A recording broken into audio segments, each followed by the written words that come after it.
Hi, everyone. Thanks for coming. I know it's the hard after lunch. So I'm Michael from StarkWare, exploration team.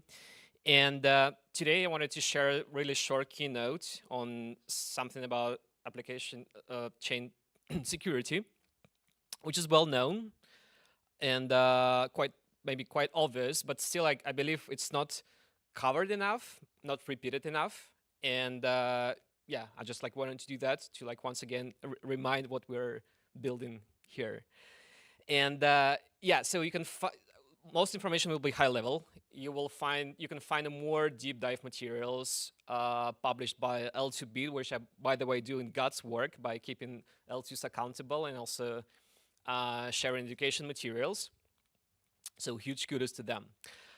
Small observation. So I used to work more closely with the rollup stack years ago, and when I was preparing slides, I'm thinking, oh my god, it's years, but we're still talking about settlement, DA, execution, fraud proofs, validity proofs, and it's like the same thing, not that exciting anymore, which is probably a good sign, which means that overall we are more mature than we used to be. A couple of words about StarkWare and why we even talking about AppChains. So you might probably know StarkWare as the core entity behind StarkNet, the layer 2 on Ethereum.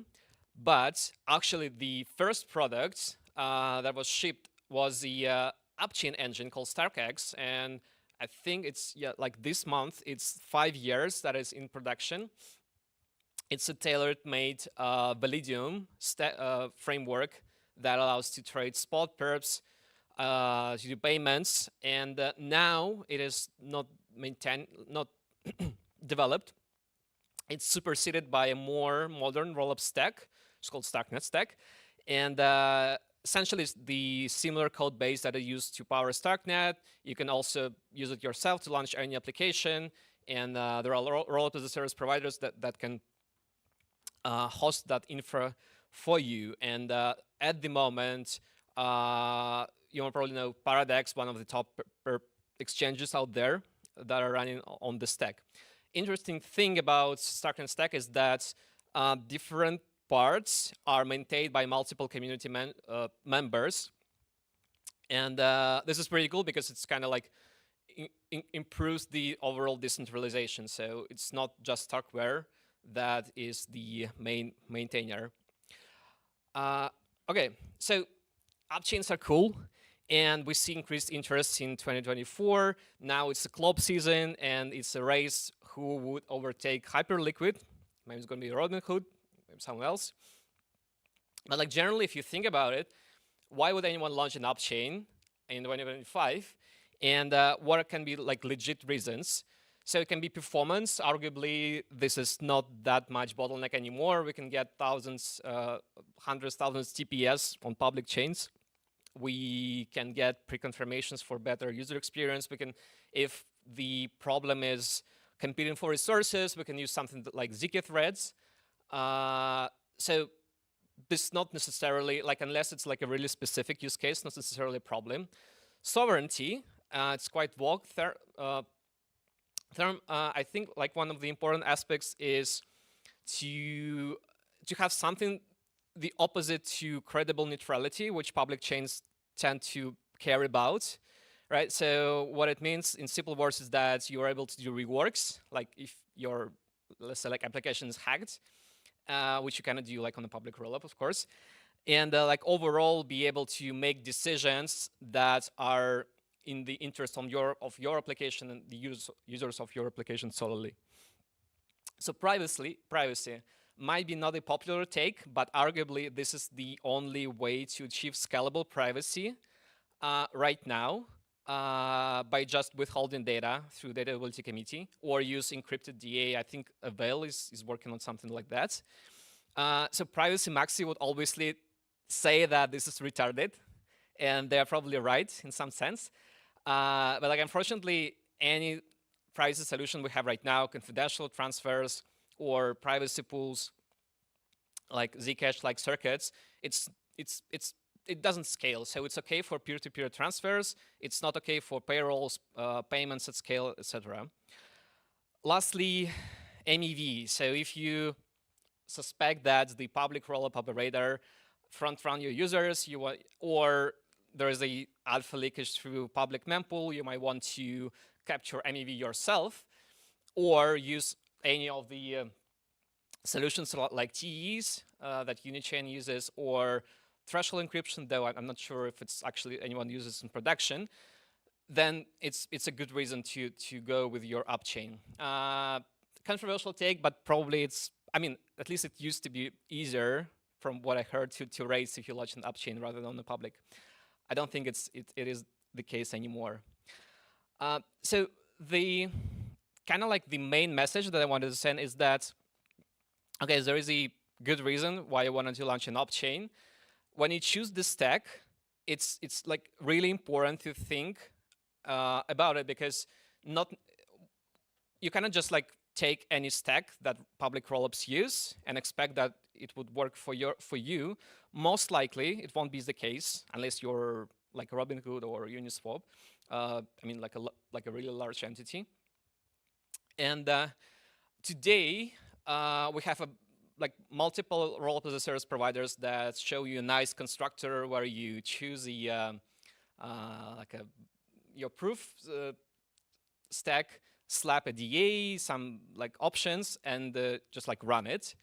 And it's super nice, super easy, but it hides these subtleties that are very, very important. And it might be that the system that you get in the result is not much secure than the AWS instance. And then like why even care? So yeah, I just like wanted to go over the most important things, I believe. Again, so this is all well known. There was some like several published research papers were published over the last 2 years, and but I believe so this is not repeated enough, and yeah, we just like I think we should do better job at making this publicly known thing. So state validation, most important thing. It's either you choose to go with the fraud proofs or validity proofs with optimistic rollups or validity rollups, respectively. The issue that immediately occurs is if you are not, if your AppChain doesn't secure that much value, you might end up having cost-reward imbalance, which means that in the fraud proofs case, the cost for monitoring are disproportionate to the secured value, which makes it economically irrational to even stay on the guard. This gets worse because validators would rather choose to rely on others to do the monitoring, or just opt out because why care if everything seems to be fine. So finally, some AppChains choose to even reduce the set of the entities that can submit challenges, like World, for instance. So it's like it reduces the security even further. So in other words, if it's really non-trivial to design a properly working fraud proofs if we're talking about low-value application chains. Validity proofs is a much more simpler system to reason about, like from the security perspective, not from the implementation. Although I would argue it's comparable these days. Still, it implies some issues with the operational costs, which are much higher, right? Because you need to generate proofs, you need to submit them off-chain and verify, which pushes you towards prover centralization, right? So it's not economically feasible to pay, let's say, to a prover network. But what you can do, but this will improve, right? Because like prover, new prover systems come and they are cheaper, they are faster. Stu, Airbender, so you probably heard these names. You can also, what you can do these days is you can improve your costs by sharing them with others. So for instance, in StarkNet ecosystem, StarkNet and all the AppChains that are running on either StarkNet Stack or StarkX share prover and verification costs, right? So that you don't, like, none of them pay for them separately. Now, data availability. So if with state transition, it's kind of binary choice, and it's like with the AppChains, it's kind of obvious. So with the data availability, you have more options. And the popular choice is to use a specialized layers for data availability like Celestia, Veil, Zaikin. And while it's much more expensive, like several magnitudes, like several orders of magnitude more cheaper, it naturally has some downsides. In short, the security of your AppChain reduces the security of the data availability layer you use. And this is not immediately obvious to the people that use your AppChain.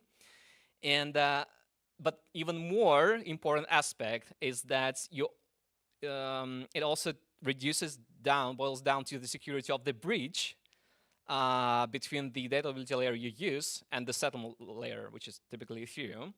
And if you take a look at L2 the other step, which is newly introduced, you will see dozens of chains that do not have operating bridge, which is understandable because I had experience with Blobstream, for instance, and it's really, really not straightforward. It's really hard to integrate, especially with some of the proof systems.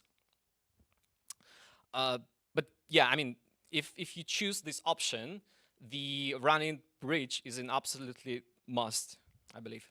And so another aspect, which is also, it's not immediately obvious, but also important, is that, for instance, the Celestia itself relies on fraud proofs for its security, which makes the end-to-end finality of your entire system longer, and it becomes like really, really hard to reason about the overall security. This is like a really complex and fragile system.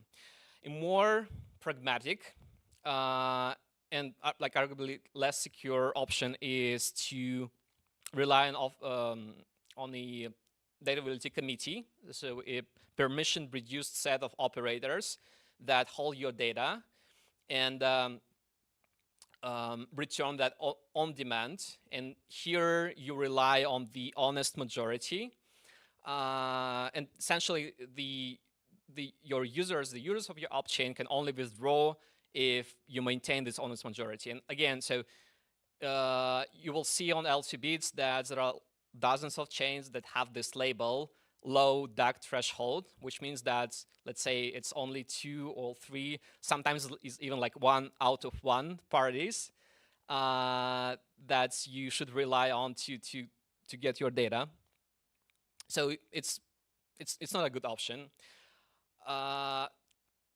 So we should note here that I already mentioned that with data availability community you can achieve privacy, specifically compliant privacy, where you can, like in case you have a request from authorities, so you can provide them with the data. So in some cases where, let's say, you have an institutional AppChain or something similar, so that might be a working option. So finally, the most secure approach is to use Ethereum blobs, which is also the most expensive one. And so here, if you take a look at the chart when what is the consumption in bytes for different rollups on Ethereum, so you would see that it's mostly for optimistic rollups. Well, obviously because there's more volume there right now, but also because state diffs, which is what validity rollups publish, are much smaller, and also they compress really well, especially if you squash the state changes across multiple rollups. And that's typically the case because you settle not for every block, but every several hours. So lastly, if you run as a layer 3, you can also enjoy blob sharing, because essentially you don't have to pay for the blob space you are not using. So lastly, I think really underappreciated thing is escape hatch, so how you withdraw in worst case scenario. And I believe last week there was an issue with some real world assets chain. I don't remember the name. I think it's still like 500,000 locked, and the sequencer goes like offline. And though they have a like mechanism for self-proposed and self-sequencing, it's not that secure. So you would really want to have like one or another approach to do withdrawals. So for instance, in StarkX, there was a built-in mechanism for application-specific withdrawal that was used by DYDX version 3. But you also have to think really, really well about exit window. So exit window is not a meme. So it has to be compatible with whatever the state finality or proposal rotation you have in your system. And of course, so the size of the security console that can do upgrades matters. Right, so this is kind of like a really simple checklist. I guess that can be used both for AppChain developers and for users of those AppChains. And I think the takeaway is that unless you are Robinhood or like Uniswap, like think like about whether you really need an AppChain, and if it's like absolutely necessary thing, so you better go with a validity stack, use blobs, and make sure that you have a escape hatch for the worst case scenario. Thank you a lot. So I mean, there are now like a lot of insights, but I guess it's like important to repeat this over and over to remind ourselves like that's this is like the original values of Ethereum, right? So if your system is not secure, it's not Ethereum, and it's not really like crypto. So yeah, let's remember that. Thanks.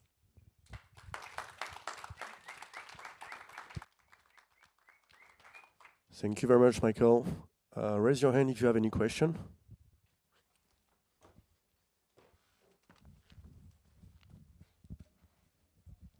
Hello, thanks for the talk.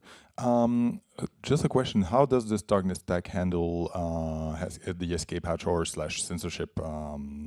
The liveness problem, or yeah, thanks. So for this darknet stack, I mean, like unlike StarkX, which had a kind of application-specific mechanism, like a Merkleized balance tree. So in darknet stack, you don't have a generic mechanism because it really depends on your application. So you either have to implement that for your application yourself, or you can use the force inclusion mechanism that is also now used on the public StarkNet instance. So you can force inclusions through layer 1, and there is also like a mechanism to change the block proposer after a certain period of time. Okay, so the solution if the main sequencer dies is to just roll out your own and your own prover. I mean, so it can be like both. So right, so either you have a generic mechanism which is like self-propose and self-sequencing, right? Or you do application specific where it's possible to withdraw through layer 1 by submitting some proofs like evidence that you own this balance. Like. Okay, thanks. Thank you very much. Is there any question? Other question? Thank you very much.